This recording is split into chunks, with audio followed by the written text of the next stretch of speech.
El Renacimiento fue un movimiento cultural que surgió en Europa, en Florencia, Italia, durante los siglos XV y XVI. Supuso el renacer de los valores ideales clásicos después de la Edad Media, dividiéndose en dos etapas. El Quattrocento, que corresponde al periodo del arte italiano del siglo XV, comprendido dentro de la corriente renacentista, encontrando de esta manera también la aplicación de las denominaciones del primer renacimiento o bajo renacimiento, y el Cinquecento, que es el arte que está obligado a adecuarse a las normas que el decoro impone, las circunstancias derivadas del hecho de que la mayor parte de las obras serán encargados destinados a la decoración de edificios religiosos. El Renacimiento finalizó el 14 de octubre de 1492 con el descubrimiento de América. Entre los rasgos esenciales del Renacimiento es el redescubrimiento de la cultura clásica griega y romana, lo que es el humanismo y el antropocentrismo. En este periodo fue la familia Medici una de las familias más adineradas de Italia, los principales mecenas de obras de arte. Ellos fueron quienes financiaron el Renacimiento en Florencia, Italia. Según Martínez 2021, menciona que el término mecenas era utilizado durante el Renacimiento para referirse a aquella persona adinerada que tomaba bajo su patrocinio a jóvenes artistas sin recursos, apoyando de esta manera el avance de las artes en la Europa del siglo XIV. En el Renacimiento se abarcó muchas características en las que con ello los artistas se apoyaban en la cultura grecorromana, que valoraban de esta época, ya que consideraban que los estudios y los artistas tenían una visión y conceptos diferentes, dando así más valor a la naturaleza humana. Además que la experimentación era la única manera de demostrar el conocimiento, junto a la ciencia, que era de las maneras en las que se podían explicar las cosas. Una característica muy importante de este periodo es que se toma al ser humano como el eje de todo, y no solo a Dios como era en la Edad Media, pero eso no significa que dejaran de ser religiosos, sino que además de la iglesia aparecerán nuevos mecenas como los ricos comerciantes y la monarquía. Dios salve a la reina. El hombre era el tema central en el Renacimiento, que lo podemos ver como el centro de muchas obras, tanto en la pintura como en la escultura. Había una obsesión con devolver el canon de la belleza y proporcionalidad del hombre. Un gran ejemplo de ello fue El hombre de Vitruvio de Da Vinci. Otro de los temas que se abordó en el Renacimiento fue el amor como la figura del Petrarca, que es la guía del amor en el Renacimiento, sobre todo en la literatura. También lo que fue el amor platónico y el melancólico, que se vuelven temas centrales en muchas de las obras del Renacimiento. La naturaleza, al igual que el amor, fueron uno de los subgéneros literarios más importantes en el Renacimiento. Entre las diferentes secciones tanto de la literatura, arquitectura y pintura del Renacimiento, entre los más destacados fueron, en sus artistas, Donatello, Leonardo da Vinci, Miguel Ángel y Rafael Sanzio. En la literatura, la Divina Comedia de Dante Alighieri, Decameron de Giovanni Boccaccio, La Galeta de Miguel de Cervantes, La Arcadia de Lope de Vega y Macbeth de William Shakespeare. Los destacados en arquitectura fueron la cúpula de la Basílica de Santa María de Fiori Brunelleschi, Tempietro de San Pietro in Montorio Bramante, que fue la iglesia de planta central paradigmática del Renacimiento, fachada del Palacio del Louvre en París, Pierre Lescot, y la fachada de las orillas del río de Villa Foscari, la Malcontenta, Patio de los Reyes y la fachada de la Basílica del Monasterio del Escorial, Juan Herrera, y Queen House, que fue un gran ejemplo de la arquitectura del Renacimiento importado en el Reino Unido. En la pintura, El nacimiento de Venus de Sandro Botticelli, La última cena de Leonardo da Vinci, La bacanal de Tiziano y El juicio final de Miguel Ángel. Y en la escultura entre los más destacados fueron La Piedad de Miguel Ángel, el monumento de Bartolomeo Colleoni de Verrocchio, el David de Miguel Ángel y Perseo de Cellini. Durante el Renacimiento, el impacto de las invenciones o descubrimientos tenían importantes repercusiones sobre otros aspectos, lo cual implicaba un mayor desarrollo de las ciencias y la tecnología. A pesar de que son sumamente amplios y numerosos, algunos de los que podemos nombrar son la imprenta, que revolucionó la difusión de los conocimientos, transmitiendo así nuevas ideas.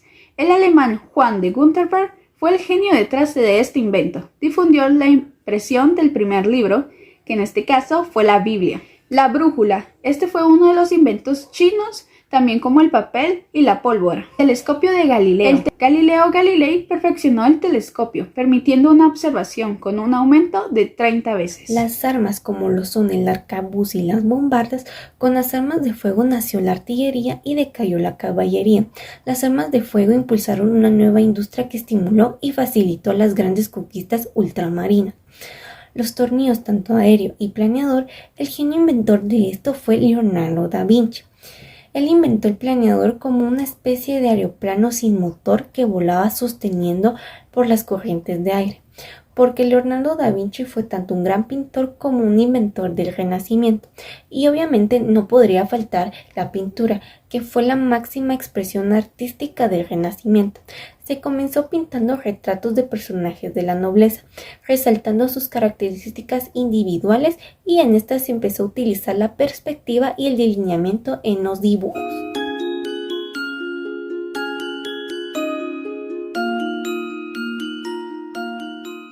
Tiziano Vecellio fue un pintor italiano del Renacimiento, siendo uno de los mayores exponentes de la escuela veneciana. Su fecha de nacimiento no es exacta, pero se estipula que nació entre 1488 y 1490.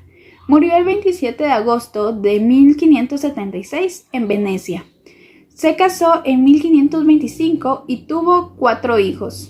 La carrera artística de Tiziano fue muy dilatada, con una producción grandiosa. La temática tizianesca es también amplia. Retrató a la clase dirigente de su época, recibió encargos de comunidades religiosas y de la nobleza, pintó paisajes, reflejó el clasicismo renacentista y anticipó algunas cualidades del barroco. En general, podemos dividir su producción pintoresca en 3 grandes temas. Número 1. La pintura religiosa. Su conjunto de pinturas de temática religiosa es suficiente por sí misma para extender la fama de un buen pintor. Por ejemplo, la Asunción de los Frari supone una auténtica obra maestra en la que aporta la novedad de unir 3 diferentes planos compositivos mediante una luz muy viva, con la que además dota de mayor dramatismo a la escena. Número 2. Las escenas mitológicas. Venecia, como ciudad, surge después de la caída del Imperio Romano, por lo que carece de ruinas y pasado clásico. Así que las fuentes de los pintores venecianos siempre fueron los textos literarios, y en ellos se inspiró Tiziano para sus escenas mitológicas, que fueron parte del inicio de su carrera. Como número 3, los retratos. Como retratista, Tiziano alcanzó fama ya en su juventud. Este género pictórico, al que dedicó la mayor parte de su producción, fue el que le abrió las puertas de la aristocracia europea. A la edad de 10 años, Tiziano y su hermano mayor Francesco acudieron a Venecia para ingresar como aprendices en el taller de Sebastián Zuccaro, del que salió a los 18 años para integrarse a la escuela de Giorgione, uno de los artistas más reconocidos de la ciudad. El fresco sobre Hércules en el Palacio de Morosini se considera como una de sus primeras creaciones. Otras obras tempranas son La Virgen con el Niño del Palacio de Belvedere en Viena y La Visitación de María Isabel del convento de San Andrés, expuesta hoy en la Galería de la Academia de Venecia. Tiziano y Giorgione en esta época estuvieron asociados. Una de sus colaboraciones fue en 1507 y 1508 en la remodelación de la Fondaco dei Tedeschi, lonja de los poderosos comerciantes alemanes en la ciudad adriática, y en 1512 Tiziano tuvo trabajo nuevamente en la Fondaco dei Tedeschi, consiguió de esta la censería o censeria y llegó a ser superintendente de las obras gubernamentales, cargo de pintor oficial de la República de Venecia. Y en 1515 pinta la obra titulada Flora, que sirve como representación del ideal de belleza renacentista, y en 1516 recibió un cargo muy exclusivo que le reportaría una notable dualidad de 20 coronas y la exención de ciertas tasas. Se trataba de una serie de retratos de los sucesivos duques de Venecia, siendo renumerado cada uno con 8 coronas. Tiziano realizó solo 5 de esta serie, sin embargo sus retratos fueron un elemento clave para introducirle en las cortes más prestigiosas y reconocer a los hombres más poderosos de su tiempo. En 1518 completó para el altar mayor de la Basílica de Santa María Gloriosa del Fray en Venecia la Asunción de la Virgen, pintura que le llevó 2 años realizar, cuya dinámica composición triangular y viveza de colores lo convirtió en el más clásico de los pintores fuera de Roma. Esta es quizás su obra más estudiada del periodo, en la cual desarrolló pacientemente un plan de trabajo basado en una libre visualización, originalidad y estilo. En esta época también pintó la Bacanal, que formó parte de la trilogía de las Bacanales encargadas por Alfonso I de Este, para su castillo de Ferrera. En el pentagrama que aparece junto a las muchachas se puede leer escrito en francés antiguo: quien bebe y no vuelve a beber, no sabe lo que es beber. En 1521 a este periodo pertenece otra obra extraordinaria que es el Martirio de San Pedro de Verona, alojado en la iglesia dominica de San Nipolo y destruido por un proyectil austriaco en 1867. Esta obra protobarroca solo es conocida por copias. La escena representa una curiosa asociación entre un plácido paisaje y un brutal dinamismo de asesinato, descrito por el lamento que asciende de los robles. El cuadro describe al santo dominico escapando de la emboscada y sobre esto las escalofriantes ramas negras de la vegetación. En la época de 1530 y 1550, Tiziano se dedicó a cultivar un estilo cada vez más dramático.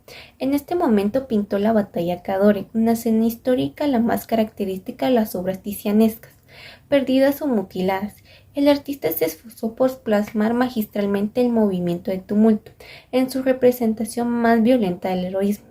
El lienzo se destruyó en 1577 durante el incendio del Palacio Ducal, junto con la mayoría de las pinturas antiguas que lo decoraban.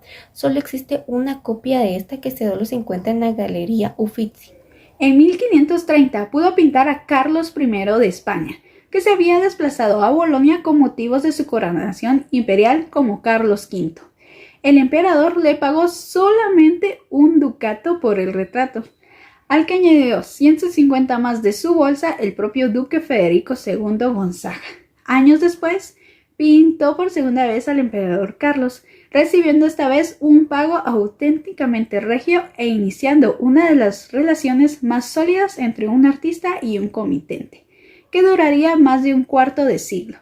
El rey nombró a Tiziano pintor primero de la corona de España, conde del Palacio Lateranense, del Consejo Lírico y del Consistorio, al tiempo que fue designado caballero de la Espuela de Oro, con espada, cadena y su respectiva Espuela de Oro. Sus hijos, asimismo, también fueron elevados a la dignidad de nobles del imperio. En 1548 se retiró de su presencia en la Dieta Imperial, donde pintó al innovador retrato ecuestre del emperador en la batalla de Mulberg, todo un símbolo de poder imperial. Es el retrato iconográfico por excelencia. Representa al emperador como un príncipe cristiano vencedor del protestantismo y como un símbolo de la hegemonía de los Austria sobre Europa. En este año, Tiziano se instaló en Roma bajo el mecenazgo del Papa Paulo III, a quien retrató en varias ocasiones. Tiziano comenzó a experimentar lo que sería la técnica que caracterizaría el último periodo de su producción y que marcaría un nuevo giro en su obra. Esta es la característica fundamental de un periodo dedicado más al color que al dibujo, el cual se plasmaba en modo rápido y en ocasiones impreciso, sin diseño preparatorio. El resultado denota la inmediatez y la expresividad, captando la realidad en el momento preciso. Esta evolución personal es muy importante para la historia del arte debido a que se supone un precedente en posteriores innovaciones, como el impresionismo y la propia evolución de la pintura veneciana del siglo XVI. En sus últimos años, Tiziano quedó absorbido cada vez más por su faceta retratista y se volvió más autocrítico, con un insaciable perfeccionismo que le impidió terminar muchas de sus obras. El cambio de estilo en la técnica pictórica se aprecia en Danae recibiendo la lluvia de oro de 1553, una de sus mejores pinturas mitológicas, o poesías, como el pintor las llamaba, encargada por Felipe II, aunque Miguel Ángel le adjudicaba deficiencias desde el punto de vista del dibujo. El estudio de Tiziano reprodujo esta misma escena para diferentes encargos. En 1576, Giorgio Vasari visitó al maestro en Venecia para llevarle un nombramiento honorífico junto con los de Andrea Palladio y Tintoretto, de miembro de honor de la Academia de Artistas de Florencia. En su encuentro en el taller de Tiziano, Vasari reseña que, aunque era muy viejo, lo encontré con los pinceles en la mano. Encomendó a Cornelis Cort la difusión de varias de sus composiciones en grabados. Cort grabaría un total de 15 obras, como la Magdalena Penitente, la versión de Tarquinio y Lucrecia del Museo Fitzwilliams de Cambridge y la Gloria del Museo del Prado. Como muchos de sus últimos trabajos, la última obra de Tiziano, La Piedad, de 1576, es una dramática escena de sufrimiento en un ambiente nocturno. Esta pintura fue escogida para decorar su tumba. Sin duda alguna, Tiziano marcó un antes y un después en el arte, siendo uno de los máximos exponentes dentro de su época y siendo una referencia e inspiración para otros artistas, teniendo una gran colección de pinturas inigualables que son dignas de analizar, como una de las más populares, la Venus de Urbina, que pintó en 1538, inspirada en la Venus dormida de Giorgione, que a diferencia de esta, la de Tiziano está recostada, no en la naturaleza, sino en un elegante interior. Como primer paso vamos a ubicar las figuras que ayuden a construir el significado de la pintura. En la pintura podemos observar diferentes figuras que brindan el significado de esta, tales como principalmente la Venus desnuda, un perrito, en el fondo podemos observar a dos mujeres que están vestidas, una ventana y por último la habitación en general. En el paso 2 vamos a estar interpretando las figuras, empezando con la Venus desnuda. Si observamos a la mujer podemos notar que es de tez blanca, cabello rubio y ondulado, dando rasgos europeos. Además, los colores oscuros del fondo y las sábanas blancas resaltan aún más a la figura, reflejando el color de su piel y sus curvas suaves y delicadas. Lo único que lleva puesto es un arete que parece una perla blanca y una pulsera en uno de sus brazos. En este sostiene unas rosas y con el otro brazo se está cubriendo el pubis. Su rostro refleja tranquilidad, el cuerpo está totalmente acostado y su mirada parece orientada al espectador. Luego tenemos al perro que se encuentra dormido a los pies de la mujer, es de color blanco y con manchas café. Luego tenemos a las mujeres, se encuentran en el fondo de la habitación, están vestidas con los mismos colores que las sábanas y las almohadas donde está acostada la Venus, haciendo equilibrio en la composición del cuadro. Luego tenemos la ventana, esta muestra el paisaje de afuera que nos da a entender que está atardeciendo. Por último tenemos la habitación que tiene una forma diagonal que separa el cuadro, refleja una perspectiva que da a entender que están dentro de un cuarto grande y amplio, igual a los dormitorios de los palacios de la época. Y por último una cortina de color oscuro que se encuentra a la cabeza de la mujer que intenta cubrirla. Paso número 3 vamos a hablar de los temas descriptivos. ¿De qué trata la pintura? La Venus refleja el estereotipo de belleza femenina de aquella época, blanca, cabellos dorados, de mejillas sonrojadas y un poco rellenita. Por el aspecto de la mujer, las joyas que lleva, que solo son un adorno a la belleza de la mujer y el lugar donde se encuentra, nos da a entender que es de clase alta. Da la impresión que la mujer está orgullosa de su belleza y de su desnudez. Las rosas en su mano reflejan la feminidad y el amor, y la otra que cubre su pubis refleja la intimidad de la mujer. Su mirada fija al espectador hace llamar mucho la atención, como si supiera que la estamos mirando y da a entender a que invita al espectador a verla. Las mujeres del fondo dan a entender que son las empleadas del lugar, y el perro acostado a los pies de la mujer representa la fidelidad conyugal, dado que fue pintado para conmemorar el matrimonio del duque Urbino Guidobaldo II, es casi seguro que se celebra el amor conyugal y la intimidad física entre el hombre y la esposa. Los colores de la pintura y el fondo en general hacen que la Venus resalte, dando a entender que ella es la principal de toda la obra.